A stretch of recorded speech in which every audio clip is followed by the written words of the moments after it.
All right, we're going to look at the rational functions when it comes to vertical asymptotes and holes. So we looked at this a little bit in Algebra 2 and recently. So it was review for some. If you didn't see it, then it was kind of new, so we're going to go over that formally. Right, and then we'll look at some limits on one side of our vertical asymptotes to see how to write that down. And then do a little more practice. All right, so just to review, our vertical asymptotes, right, occur when the denominator equals 0. In other words, we divide by 0, right? That's why we cannot actually get any part of the graph.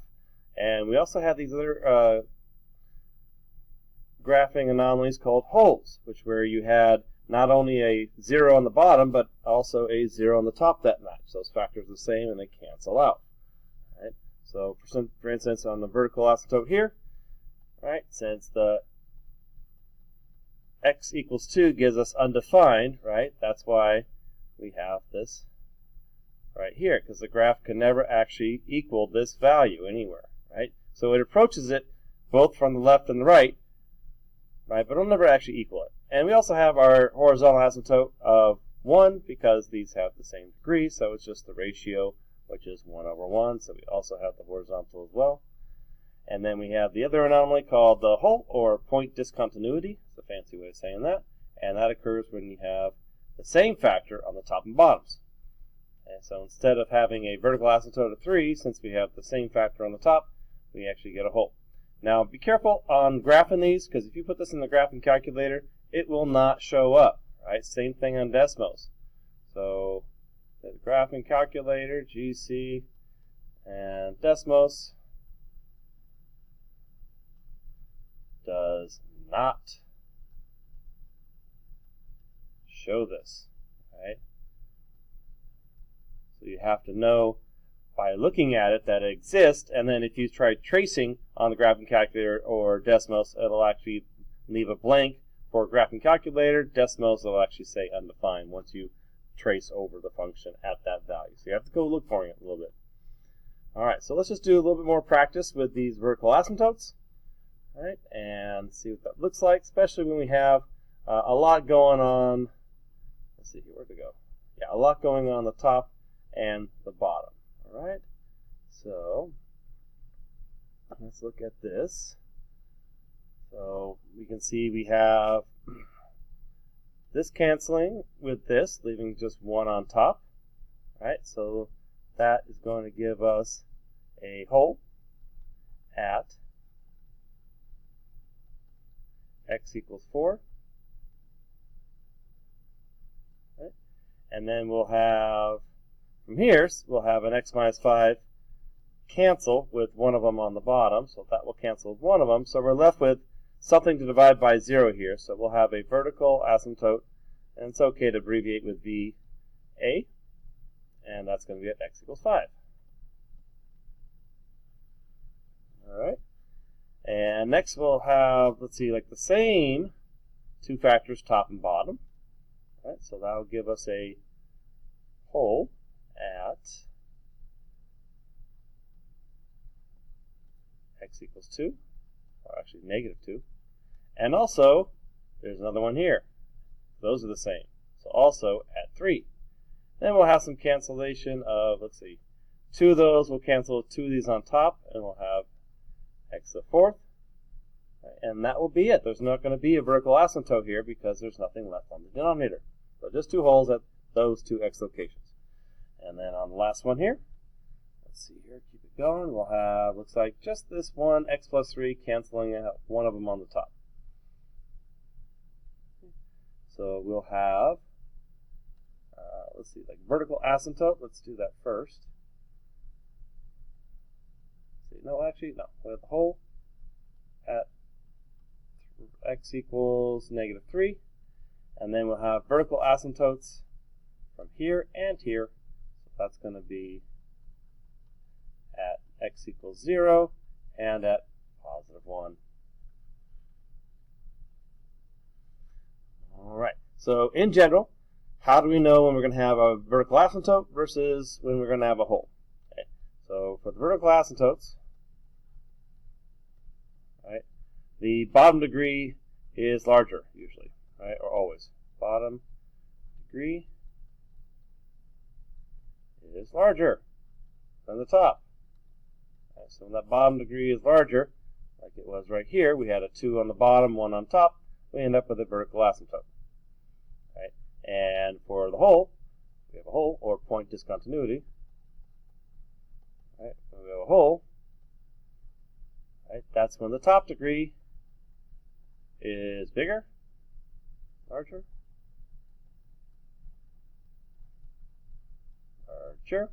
or top and bottom are the same degree.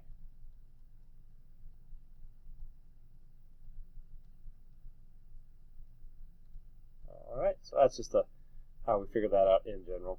And we'll put this all together with the horizontal asymptotes and everything else and the zeros, x-intercepts that we've been talking about previously. So we're just going to look at this one part by itself and then put it all together later on. So try these on your own. You might be able to do these. We practiced with this a little bit already. So try those on your own. Pause it, see if you can get it, and then check your answers. All right, so let's look at this. We have x minus 4s canceling out, so that's going to be our hole. At x equals 4. And then we have our vertical asymptote. It's going to be at x equals 3. Okay, not too bad. Next we have, here we got a lot of stuff canceling, so we have, looks like that canceling with one of these on top. All right, so we'll have a hole at x equals 1. And then here, we'll have that cancel with one of these on the bottom. All right, so that's just going to leave us with a vertical asymptote at x equals 3. Notice how the top was bigger on this one, we ended up with a hole. The bottom degree was bigger on this one, and we end up with a vertical asymptote. Even though with the x plus 3 canceling out, yeah, we did cancel out one on the top and bottom, but since there was one left on the bottom, it is a vertical asymptote, not a hole. All right, going down here. The last two are not factored, so we have to do a little bit of work. We can say the bottom here is x, if you factor out an x squared plus 5. Right? Now, there are no holes. Nothing cancel out top and bottom, so we got hole. We got none. And for vertical asymptotes, it's wherever this equals 0. Now, there's two factors, so we have to consider both of them. All right, so a vertical asymptote we'll have at 0. That's the first one from here. And also wherever this equals 0. All right, so, but if you start solving this, right, you actually get square root, we get x equals plus or minus 5i, because the square root of a negative. So this does not count. Okay, that's not real. It will not be graphable, right? So that does not contribute to our vertical asymptote list. Okay, so we just pretty much discard it and say, yeah, that part doesn't really affect our graph at all. All right, next. We can factor top and bottom, do some more canceling. So, all right, we got x plus 3, x minus 3, difference of squares. Going on here, and then we have x plus 3 and x minus 2 for the bottom. So we can see we have the top and bottom, same degree, cancel out, so that's a hole. That's a hole at negative 3. X equals negative 3. And then we have a vertical asymptote at x equals 2. There we go. All right, so hopefully that was a good review of our holes and our vertical asymptotes. All right, let's go on down here to the next. And it says, look at this rational function, right, and answer the question. So what values of x make the denominator 0? So we'd have to factor that right there. Of course, that's just x plus 1 squared, right? So therefore, x equals negative 1. We'll make it equal to 0. So we're expecting a vertical asymptote at -1, right? Because this will factor to x. X minus 1 over x plus 1 squared. Yeah, so nothing's canceling. Nothing's canceling here. Right, and it says graph this function on your calculator and sketch it over here. Okay, so we can do that. Let's see here. Bring that over here. So we have x minus 1 over x squared plus 2x plus 1. All right. Well, I'm just going to do the factored version. So it's x minus 1 on top, and in parentheses is x plus 1 squared on the bottom. That's a little bit faster to enter. Okay, so graph that. And yeah, we can see our vertical asymptote pretty clearly there.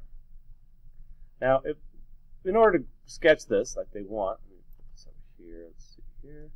Yeah, we want to sketch this. It's good to go to the table and get some points that we could actually use here. So go to the table, and let's go closer to the origin here. And I'm just looking for some points that are easy to graph. So on the left and right, like I can see, it goes through -3, -1, and -2, -3. At -1, we have our vertical asymptote, and then that it goes through 0, -1, and 1, 0. Right? So I'm going to see that, and it looks like it just gets closer and closer. Yeah. Now it's giving me all these fractions, so I can always go back to my mode, and let me change this to answers. It's on auto, which means it gives you a fraction automatically. But I want to just have decimals only. It's a little bit easier. So I'm going to hit that. And then when I go back to my table, everything's in decimal form. So this is just getting closer and closer. It looks like to 0. No, to 1. Yeah, horizontal asymptote's 1. If I just keep on going up, yeah, that just gets... Nope, that's closer and closer to 0 from the top. Oh, that's coming from the top. Okay. If I look at the graph, okay, that makes sense. That makes sense. Okay. So let's go ahead and use those points that we pointed out earlier. So they were here at, I think it's -3, -1, and then it went down to -2, -3, and it goes down this way, approaches -1. And on the other side, I got infinitely large. It's just approaching 0. Yeah, so it went through here and here. And this one looked a little strange, so because it went up above, and then it started getting closer and closer to 0 from above, right? So the horizontal asymptote is still 0, but the x-intercept goes through it first. Let me do that a little bit better. Yeah, so it goes up here, but then it gets infinitely close to 0. Alright, and I can sketch my vertical asymptote right here at -1. There we go. Alright, so we did that. Step 2, check. Alright, step 3, what do you notice about the graph around values of x that make the denominator 0? Alright, so as we get closer and closer to 0, what happens as we approach dividing by 0, right? That's when we get the graph going down forever, right? It's basically asking what's happening as we get close to dividing by 0. We're dividing by 0 at the vertical asymptote. So if I plug in numbers really close to the vertical asymptote, right, which is -1, so if I plug in like -1.00001 or -0.999, right, that's just going to be numbers that are really, really close to negative infinity. Those answers are going to be very, very, very, very small, closer I get to them. Okay, so the fancy way of saying this, and it's kind of some AP language that we want to learn. We'll practice this as we go, but it says as input values approach -1. Okay, the output values, right? And all we're saying is like what's happening in words as we get closer and closer to the vertical asymptote. These numbers are getting very, very, very, very, very small, right? And close approaching negative infinity. Now, we don't really say approaching negative infinity. The fancy way of saying that is output values, I'll change colors here, it says decrease without bound. So it says decrease without bound. And you've seen this language before in other problems. It keeps coming back, and it's something when we're answering our AP questions, we want to say this. Like, what's happened to the y values? It's decreasing without bound, which is the same as approaching. What it really means is it's approaching negative infinity. Negative infinity. So when we are using words, we want to use the decreasing without bound. If we're using our math language, we would say the limit as x approaches negative 1, right, as we get infinitely close to that vertical asymptote, and our function name is r of x, so I got to use r of x here, and it's saying it's decreasing without bound, which is the same as negative infinity. So when we're writing it up in this version, we use negative infinity. If we're just describing in words, we say it decreases without bound. The output values decrease without bound. Nothing more than that. Just some language issues we have to be careful about. All right.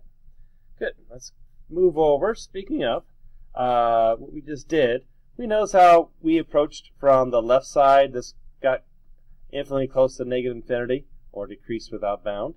Also, from the right side of the negative 1, it also approached negative infinity, or decreased without bound. Now, the fancy way of saying this is that we looked at the limit. I'm going to write this way. The limit from both sides actually approached the same number, from the left side and the right side. So as a fancy way of saying this, or writing this down, we could say the limit as x approached negative infinity, and from the left, we put a little minus, like a to the minus power, right? Just means from the left side. And then over here, the limit as x approaches negative 1, from the right side, which looks like a positive, a little positive, both of those ended up equaling negative infinity. So the left side and the right side approach the same value, negative infinity. So that's just a fancy way of writing it. We put these little actual markers here. That just means from the left side, right, which is this right here. This is the left side of negative 1, or smaller side, values less than negative 1. And then we looked at this, which meant just from the right side of negative 1. That would be these values right here.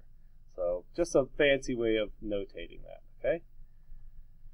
So that's what we're looking at down here. If you go to the next page, it just says we're going to look at what's called a left-hand limit, which just means we look at from the left side. These same colors. So from the previous problem, this just means from the left side when you have that. It just means from the left, like this, right there. That's left side. And we also have the right hand, right, from the right side of some value.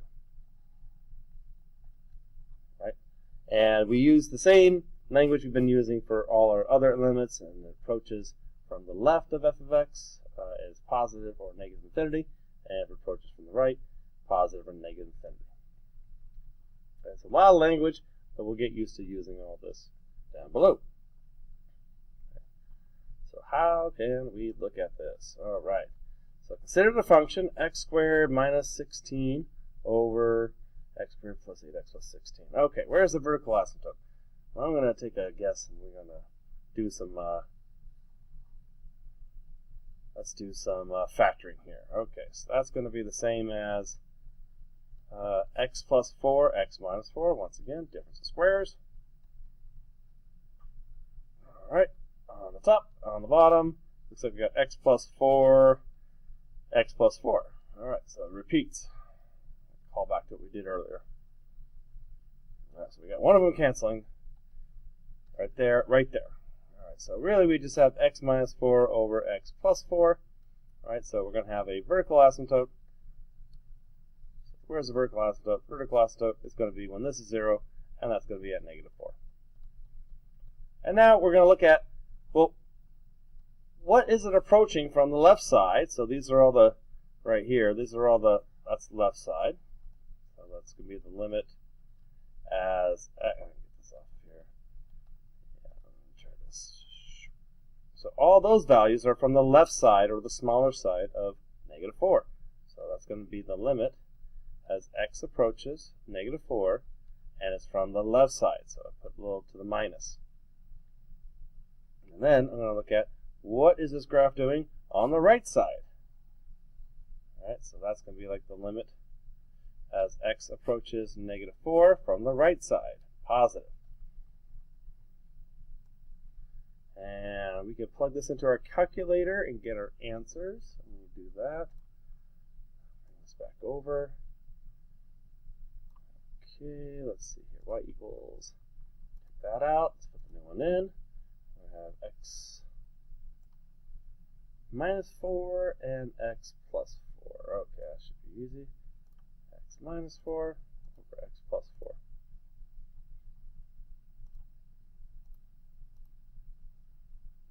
Graph that. So that's what's happening. Now we can see from the left side it's going to positive infinity. It's going up forever. And the right side, it's going down forever. How can we do that? Just by looking at a table, though.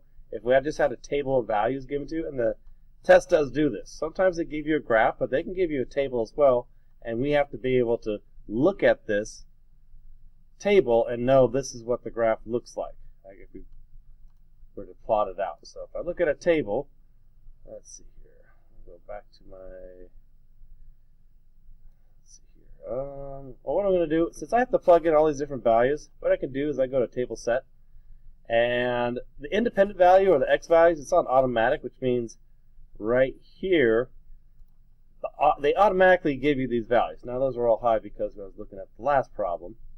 All right, so if I go get all the way back, there we go, speeding up. All right, there we go. Right, it looks like, as I approach -4, yeah, there's the error. Yeah, you can kind of see at -5 it's at 9, and -3 it's at -7. So it's kind of hard to tell from these values that, well, this is going to infinity, because it only hits 9, this only hits -7. Difficult to argue that, well, it must be going to positive infinity from the left and negative infinity to the right. So that's why on here we actually want to look at numbers that are really, really close, right, with decimals. So what we can do is, and I can't really change these values because they're automatically being created. What I can go to is my table set, and where it says independent, I can tell it, instead of automatically creating those x values, ask me what x values to put in. So I can actually type these in, and it'll give it to me. All right, so change that to ask, and when I go back to my table, you can see now it's blank. But down here, I can type in the values. I can type in -4.1, hit enter, and it gives me 81. And then I can do the next one. Right? So this is a fast way of plugging in values. There we go, 801. There we go here. Yeah, so now we can make an argument like, yeah, this is going to get infinitely big. If I continue this forever and I put more zeros on there, it will definitely go to, looks like positive infinity, right? So I'm going to plug those in. This went to 81.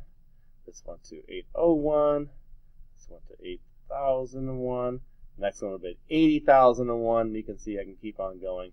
So it's very easy to tell for this function, f of x, right? It's definitely approaching infinity. It's going up forever. And then I can do the same thing on the other side. Right, and plug in -3.9, -3.9, enter, and -3.99, and then -3.999. Right, just getting infinitely closer, and definitely it's getting closer and closer to negative infinity. 79, -799, -799. Right, so with that information, -79, -799, -7999. Right, I can definitely say, okay, these are getting, as I approach -4 from the right-hand side, these numbers are getting closer and closer to negative infinity. Notice how I started here. I'm always working this way. right? And on this side, I put in the numbers as I was working this way, as I get closer to -4. So I put the numbers in that order for that reason. All right. So the fancy language once again. So what are the outputs doing? So going back to this earlier, we want to use this language: decreasing or increasing without bound. That's what we want to say, right? When we mean positive infinity, negative infinity. So right here, what's happening for the values less than? That's going to be left, right? The left limit. That's the first one we did. So that is increasing. Right? It's getting bigger. So I say increasing without bound.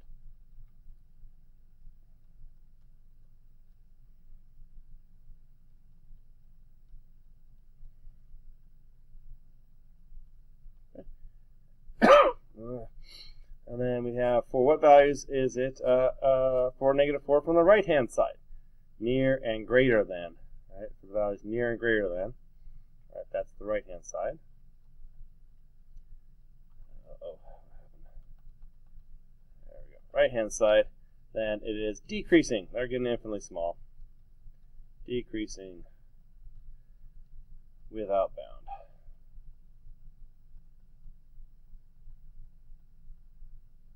There we go. All right, and formally we kind of did this already up here, but R of x, that was f of x, it is f of x. Yeah. So that these should be f of x. Okay. So from -4, from the left side, right, that went to positive infinity, and from -4 from the right-hand side, right-hand limit, that was negative infinity. Basically, this is a fancy way of saying that the graph, if we had the graph, right, so what we just did is say, basically, as I get closer and closer to that asymptote, the left-hand side, this is going to positive infinity, and the right-hand side, that's going to negative infinity, but it's all on the table instead. So you can expect the table to be given to you, and basically be able to visualize this is what's happening. You know what the vertical asymptote is. It just means the left side of the graph is going up, right side of the graph going down. All right, good. All right, so let's look at a little more of this and throw in some other information we know already. Let's send back out. Doesn't want to let me. Let's do this over here. There we go. Okay, so let's look at this equation, and we can see we do have x minus 3's that will cancel, so that does give us the whole right here at +3. See that right there. Normally, and that will not show up on the calculator, right? That's something we have to know that is there. All right, so what values does we have a vertical asymptote? Right, vertical asymptote, so that's going to be at, looks like, yeah, -3, and we can see that right here as well. X equals -3. How do you know? How do you know? The denominator. Oh. Equals. Oh, but the denominator equal to 0. Right? Or it's a 0 of the denominator.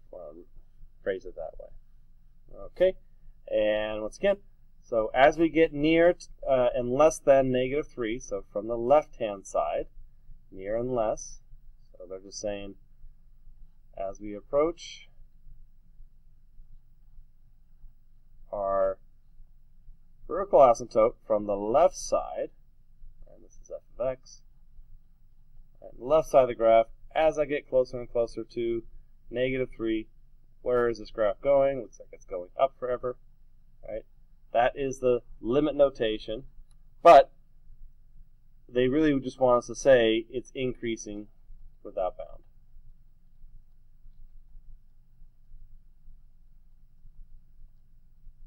So if they actually say find the limit and they phrase it this way, you could say the answer is infinity. But they don't really say find the limit, so we just want to use our language here. We just want to write it out plain English. Increasing without bound.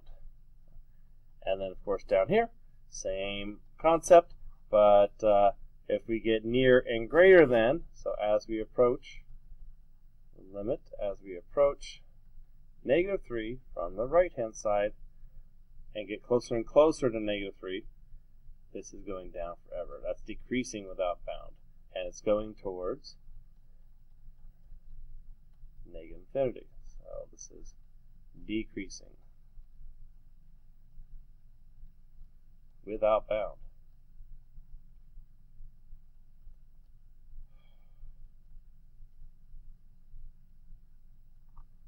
Alright.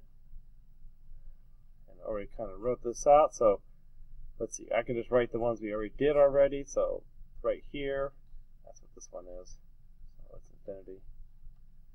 And then we know this one is infinity,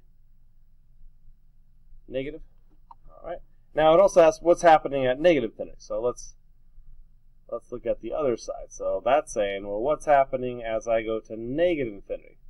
That's negative. Right, negative 10, negative 20, so eventually negative infinity. What is this getting closer to? And that's going back to our horizontal asymptote. So whatever our horizontal asymptote is, that's what it's going to get towards or closer to on both sides. Right? One's negative, one's positive right here. So from the top, right, this is coming from the top, it's getting closer and closer to, looks like 3, because these are same degrees. Right?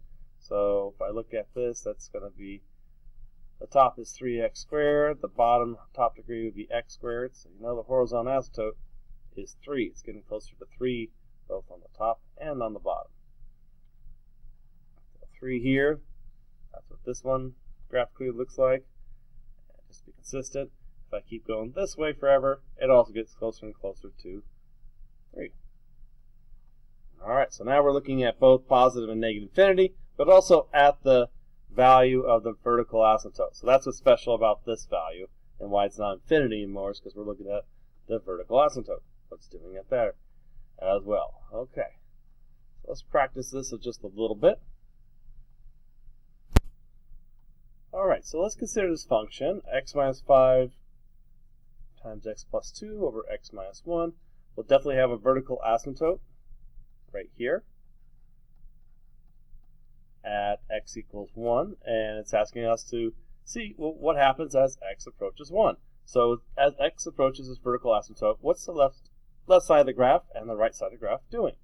All right, so let's set this up first and write it out. So they're asking us, find the limit as x approaches positive 1 from the left side, right, the left, that's what this means right here. And then we're also going to do from the right-hand side. So find the limit as x approaches 1 from the right-hand side, plus. Okay, and of course, this is of f of x, is the name of our function on both of these. Yes. So what does that equal? What is it getting closer to positive, negative infinity? How do you know? All right, so of course, if you had a graphing calculator, you could just graph this and see what it looks like. You might also have some intuition on what this graph looks like already. It's kind of similar to x squared and x to the third. We kind of know the general behavior of rational functions. Another thing we could do, though, if we couldn't imagine this, right, is do like one of our zero graphs, which is, and we're trying to approach 1, right, and let's pick a number, right, that's to the left, and let's pick a number that's to the right, and just plug it in like we normally would. So like on the left side, what's something that's less than negative 1, right? We could plug in 0, right? Or ideally it'd be something really close to positive 1, like it'd be like 0.999. But we can kind of see that in general that we're going to be going to infinity. Its question is this left side going to infinity or the right side going to infinity? So we could plug in some number, let's say 0, and just plug it in here. So you'd have 0 minus 5, which is negative, 0 plus 2, which is positive, over 0 minus 1, which is negative. So that means we have a negative over negative, right? That's going to end up being just a positive, right? Right. So that means this side is going to be positive, which means this is the side that's going to be going to positive infinity. And then we can do the same thing on the other side, and just pick a number that's bigger than, or to the right of 1, right, so just 2. And we could say 2 minus 5 is negative, and 2 plus 2 is positive, and 2 minus 1 is positive, so we can see we get a negative here. That means that this side is the side that's going to negative infinity. Now we have to generally know that at an asymptote, right, it's going to look one of two ways. So if we have this asymptote of right here, it's going to kind of look like this, right?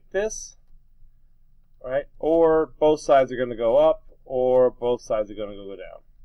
Right? So I know just by this being both negative, whatever number I pick close to 1, that they'd both be negative infinity. So we don't need to be very careful and get too close to the actual number. We can do this in general. All right.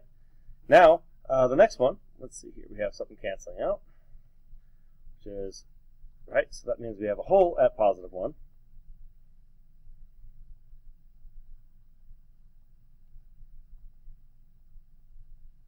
Right, and over here we have a vertical asymptote at negative 1 again. Oh, yeah, negative 1. Vertical asymptote at negative 1. Right, now, it's still asking where as we approach positive 1. So we're not really looking at the asymptote in this case. We're looking at as we approach the whole. Now the whole, I mean, it's getting close to the same number on both sides. So what we do is we actually take the remainder function after we cancel things out, and we can just find, I'm going to call it f1 of x because it's, you know, similar to the original function, but it's canceled out.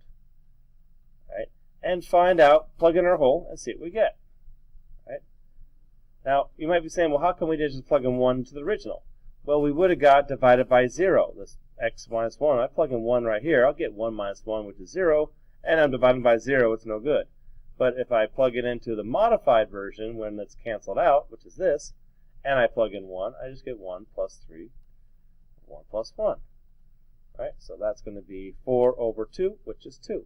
So I know the whole from both sides on the graph, both sides of this whole, it's just getting closer and closer to 2. Alright, so I'll write this out officially. Limit as x approaches 1 from the left of x is going to equal 2, and also the right on the right hand side. And yes, the left and right hand side for holes are always the same number. These have to be the same. Otherwise, it wouldn't be a hole, it would be an asymptote. So you can always expect asymptotes, they could have the same answer as well. They could both be positive or negative infinity, or one could be positive, one could be negative, whereas the whole, it's always going to approach the same number from both sides, right? So you just plug it into the modified version with everything, with the whole values, factors canceled out, and then see what you get. Yeah, not too bad. All right, let's do some fun ones now. Ooh, rational function has all the characteristics, and let's work backwards. So normally this is our answer. These are all our answers, right? And we have to get all this information by looking at the equation. Now it's flipped. Now you're getting all the answers, and that's the start, and you have to come up with the equation. So basically just work this all backwards. So you can imagine like something like this, a 0 at 4, you want to be thinking, okay, that's x minus 4. Right? Vertical, oh, and at 0, that would just be x, or x minus 0, but we just write x. So those are going to be some factors. And then we're going to have some vertical asymptotes, x equals negative 8. So that's going to be a factor of x plus 8. This will be a factor of x plus 3. Right? Now I just have to put these in the correct place, the numerators or denominators. Right? Oh, I got one more. A 0 of negative 3. That's going to be right here. And let's see here. 0 of negative 3 in both the numerator and denominator. Okay, so it's 1 on top, 1 on bottom. That's a hint that it's a whole, right? Because if we have an x plus 3 on top and the x plus 3 on the bottom denominator, right? So we're going to have a whole created by that. And it says the limit as r of x goes to negative infinity is negative 2. All right, so what does this mean? Okay, this is a horizontal asymptote. That's the horizontal. So as we go far to the left, far to the right, well, this one's just far to the left, it's going to be negative 2. But it could be positive infinity. It's going to be the same value if you have a horizontal asymptote. All right, so we have to put all these things together, and it's called r of x. So I'm going to start off with that. at r of x. All right, and I have zeros. Those are our numerator parts, so those numerator parts go on top. I want to find the zeros of the functions where the numerator equals 0. That is x minus 4, right? X minus 4. Okay. And then, let's see here, vertical asymptotes down here, x plus 8, x plus 3. Okay, so I have x plus 8 and an x plus 3 on the bottom. Okay. And so I got x plus 3 here. Oh, vertical asymptote and a 0. Okay, so I have to have 2 on the bottom. I'm figuring it out. And to make that whole, I have to have one of those on top. Okay. Very good. Okay, so I got a factor of x plus 3, right? Both the numerator and denominator, that's right here. Those cancel out. That gives it a whole. But I also have to have a vertical asymptote at x plus 3. So the fact that I cancel these out lets me know I need to have another x plus 3 down here. Otherwise, I won't have that vertical asymptote of negative 3. Okay, good. And then lastly, I need to make sure I have a horizontal asymptote at negative 2. All right, so you remember to get the horizontal asymptote, that's when, and as a certain number, not as doesn't exist or 0, but when you want the actual number, that means the top degree and the bottom degree are the same. And we have that right now. We have an x times x minus 4, x plus 3. That's an x to a third. Right? And the bottom is the same thing. It's going to be a third degree. And the way to get the horizontal number we want, right here, means we need to have a ratio of negative 2 over 1. So I need to just multiply this entire top by negative 2. And that will create the negative 2 horizontal asymptote, which will satisfy this. So a lot of good practice we'll do with this, and eventually, get better and better at it. But that's the process we're going through. Now, obviously, we could do these steps in different orders, so it's not the right way. And there are other ways to do this, right? We could say, well, maybe the top is 8 and the bottom is negative 4. And that would still give us a negative 2. So we could play with the coefficients here, top and bottom, and there'd be an infinite of unique correct answers depending how you want to do this horizontal asymptote part. But really, the more straight, basic way of doing it is saying, if I want this, right, that's just going to put that number on top and make sure these degrees are the same. Right? If these degrees weren't the same, I'd have to add another x as well. All right, good. So as I mentioned earlier, the rational function has a whole. It's also called point discontinuity. Right? So find the location. We already did this a little bit. But to know exactly where this is, so I'll practice one more time. Do the canceling out. So in this case, the canceling out is x minus 3. And we'll get a new variation of this function. I call it f1 of x. Right? And I want to plug in whatever the whole is into this equation. Okay? So I want to find f1 of my whole, which is 3.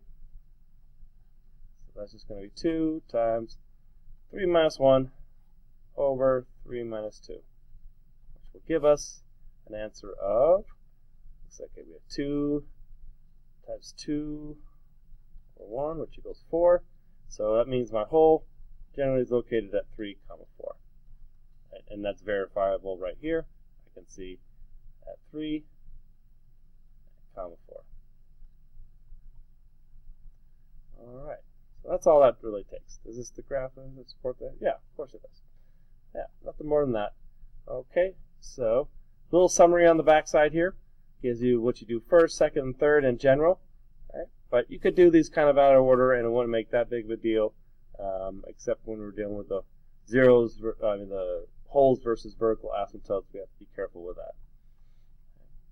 All right, and then in general, okay, for questions that produce a whole, what do you know about the powers? Already talked about this already, but the factors are equal or larger powers than the numerator. Okay, so you just write that out. The factors are equal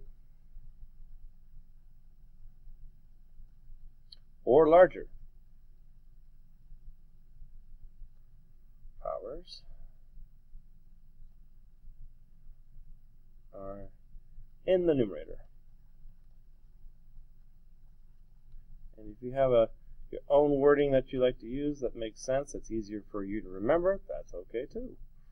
All right, for the factors that produce the vertical asymptotes, what do you notice about the power of the common factors? And we saw factors had larger degrees in the denominator. Say the factors are larger degrees in the denominator. All right, can't stress this enough. Okay, that'll conclude this video and all these examples. All right, see you in class.